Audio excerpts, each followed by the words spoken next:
Hi, it's Dr. Elisha Van Dusen again with New Hope Chiropractic. This is part 2 in my series of healthy foods that are masquerading to be healthy but really aren't, and really are harmful to your health in the long run. So next here is factory farmed meat. Basically, the livestock that you're grilling up for supper is fed hormones, drugs, and unnatural diets of chemicals, pesticides, and fertilizers. Well, that's not good for you either. So concentrated animal feeding operations often overuse antibiotics to compensate for poor conditions, and this can contribute to the global antibiotic resistance crisis. So it's healthier to buy organic, grass-fed meat when possible. Also, overcooked meat is not good. All meats have amino acids, including creatine and sugars, and cooking them at high temperatures produces molecules called heterocyclic amines, or HCAs, and these are carcinogenic, toxic, and they're found in cigarette smoke too, believe it or not. So well-done meats contain 3.5 times more HCA than medium rare meats. So use thicker store-bought marinades. Using thicker store-bought marinades containing sweeteners like sugar, high fructose corn syrup, or even honey makes charring more likely, which increases your exposure to these carcinogens. Also avoid plant-based meat substitutes. They're popular, but they're made from ultra-processed ingredients, sweeteners, and salt.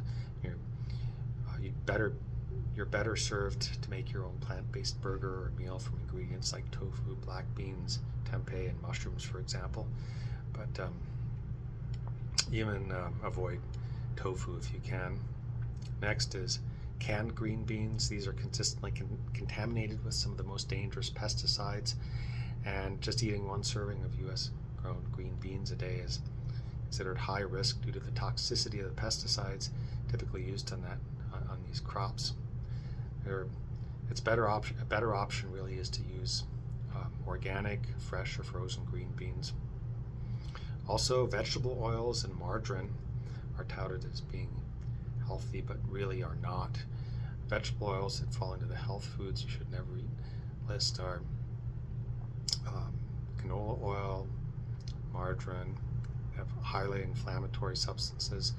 They're really not healthy at all. They're usually genetically modified and partially hydrogenated and have been linked to many health issues.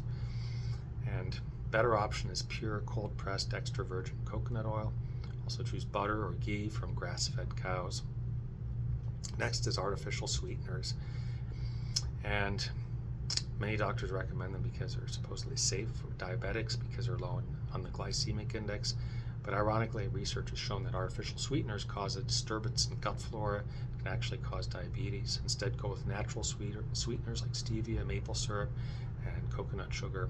Diet soda is another thing you should avoid. You may think that diet soda is healthy because it doesn't have a lot of sugar, therefore it's better, but artificial sweeteners in diet soda seem to confuse the body's natural ability to manage calories based on tasting something sweet. People who consume artificial sweeteners are more likely to develop metabolic syndrome. Also, most sports beverages are to be avoided.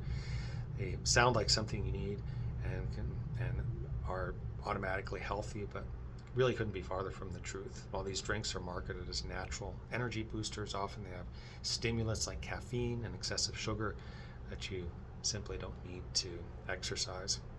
Also, agave nectar is considered a natural sweetener, but it's got the highest fructose content of any commercial sweetener on the market. Remember, fructose is hard on the liver and puts your body into fat storage mode. Instead, use raw honey or green stevia when you need a little extra sweetness in your drinks. So check us out at newhopechiropractic.com and make sure you're getting regular adjustments too, so your nervous supply to the stomach and the digestive system is functioning properly, so you get the most out of the foods that you do eat. And with that, have a very healthy day.